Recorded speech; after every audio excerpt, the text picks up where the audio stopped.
This book will not save you. Only you can save you. This book will not give you immediate fixes. It took years to create the problem your family is facing, and it may take years to fix it. It's going to take time and hard work. Looking for the quick and easy fix is a waste of time.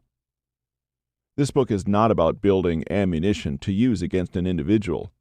It took a group effort to create this crisis, and it's going to take a group effort to fix it. Teamwork, solidarity, individual family members working alongside each other are required. This book will pull no punches. I'm not going to play nice.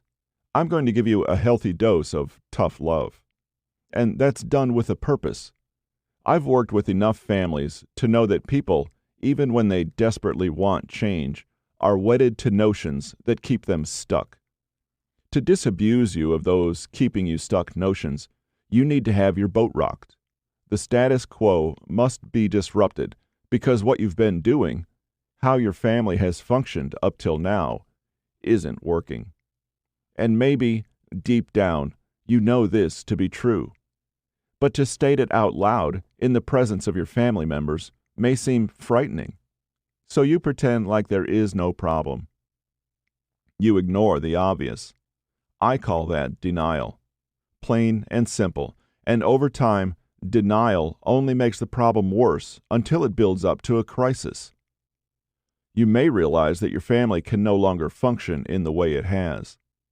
When patterns playing out in your family are so unsatisfying, not changing is not an option.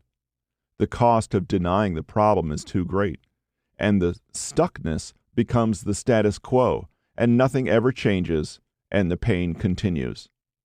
No more. You are reading this because you know something needs to change. If you want what you've always gotten, then do what you've always done.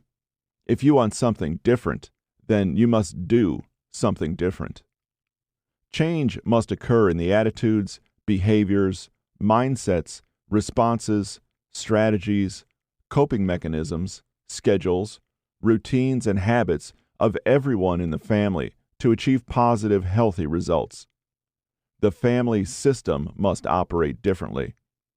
Nothing will change unless change occurs. The whole family can start with collective action, but even the positive changes of an individual family member can lead to a meaningful change in the way the family, as a system, functions. Change is very uncomfortable, yet discomfort is useful. Discomfort challenges the status quo and motivates change. It's a good thing. Run towards discomfort instead of away.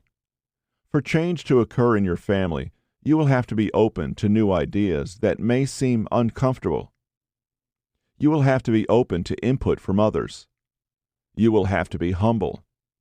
You will have to take risks and be vulnerable. You will have to own up to where you are at fault. You will have to break bad habits and learn new, positive habits. And this book will help you do that and more. This book will help you and your family overcome a relational, substance abuse, or mental health crisis. For the last 7 years, I've worked with families in the juvenile justice system and in my private practice, and let me tell you, what I just described above ain't easy. People get so focused on their hurt, on their pain, on their need to be right, that they can't work together. They just want the other person to be fixed.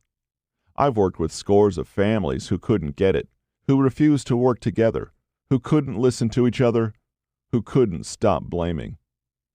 Working through a crisis as a family is hard work with a high failure rate. So why do it? Why even confront your problems and try to change? Well, I've also worked with enough families to know that change is possible. I have witnessed families get through hellish circumstances and come out better for it. I've seen families firsthand face unimaginable crises and survive. Not only did they survive, but the crisis helped them to address deeper problems and see growth and change because of their hard work.